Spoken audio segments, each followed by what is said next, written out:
All right, guys, here we go. This is one I've been waiting on for a minute. We're going to compare Connemara to Connemara 12. Let's get into it.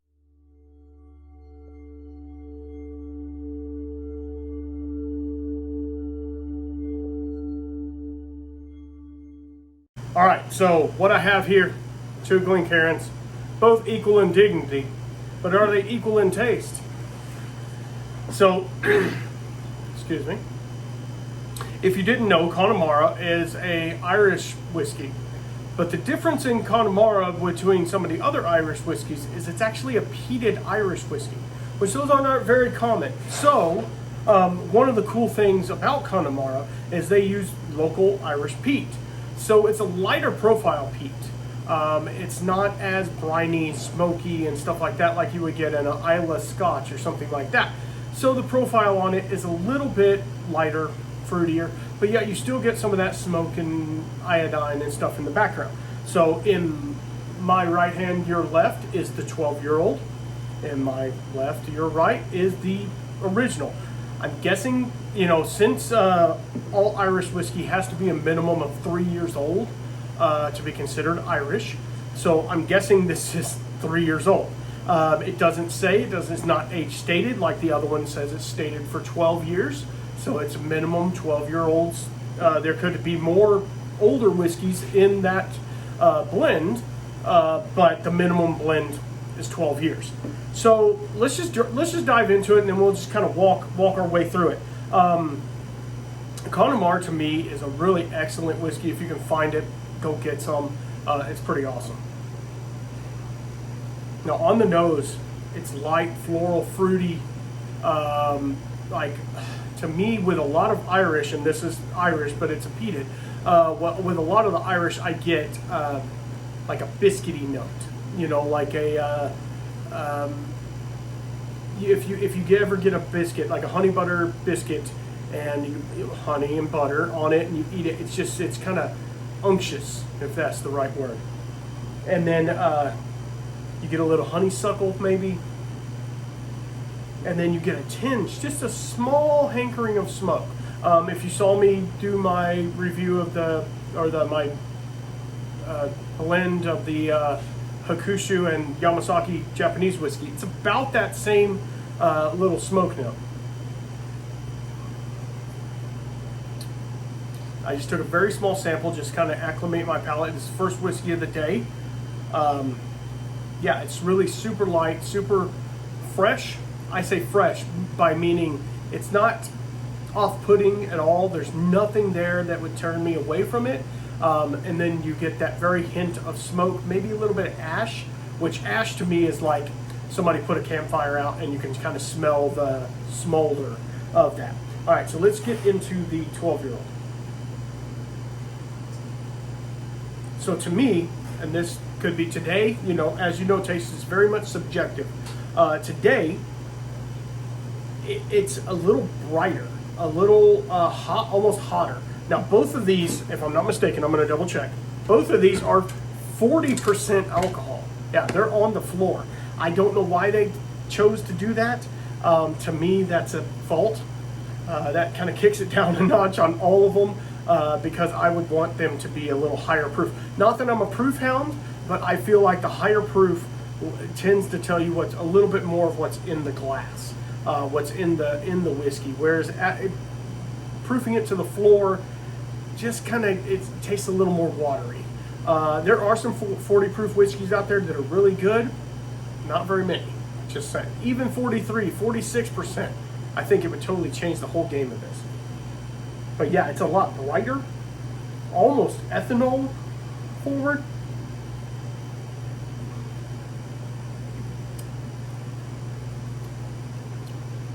The only thing I get on that one that I didn't get on that one, it almost has and I'm going to say it, like an oatmeal-like quality.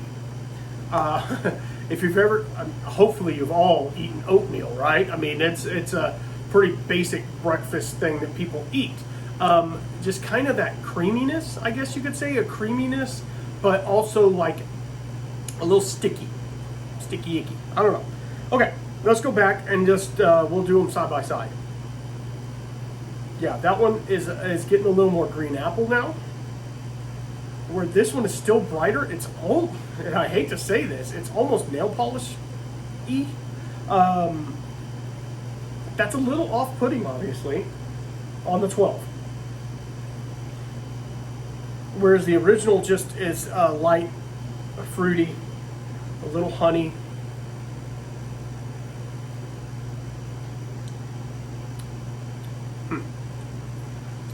The smoke is a lot less in the 12, which I totally understand, because, and this is not a history lesson, this is not a lesson on whiskey. We can talk about that. Follow my podcast if you want to know more.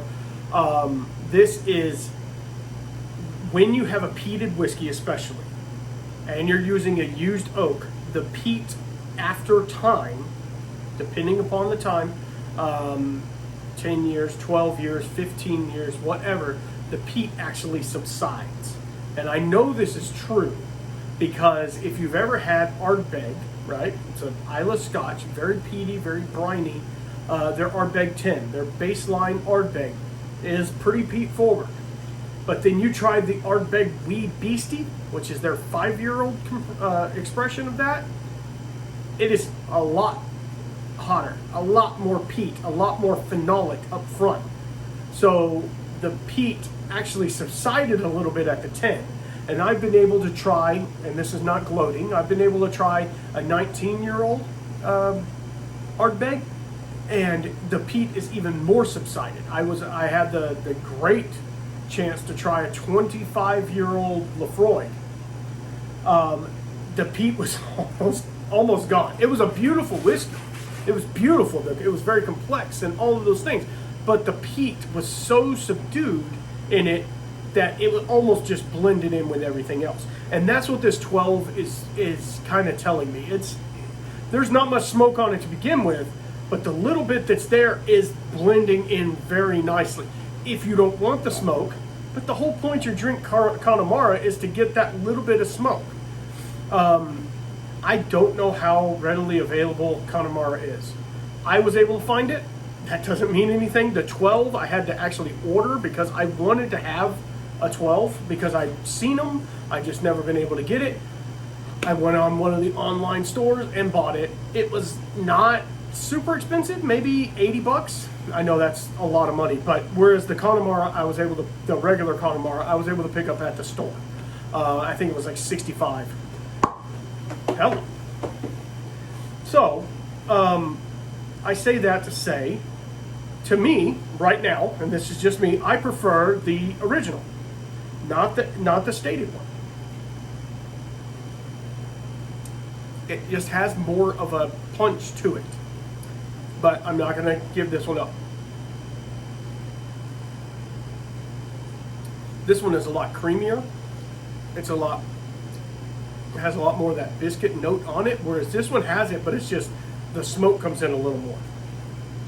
This one is a lot less subdued. It's a lot more subdued, and it doesn't give you a lot of those the flavors that I would want in a peated Irish. So I'm going to do something. We have a little bit more of that one than this one, so we'll pour here. We're going to try them together. Why not? And that's what I tell people all the time. Try things, blend things, put things together. It might be cool. It might suck. But these are both the same, basically the same whiskey. One's just older, so I think it's going to be pretty good.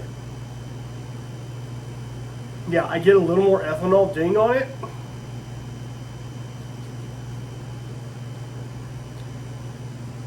Yeah, it kind of washed the peat out a little bit. So personally, I wouldn't do that.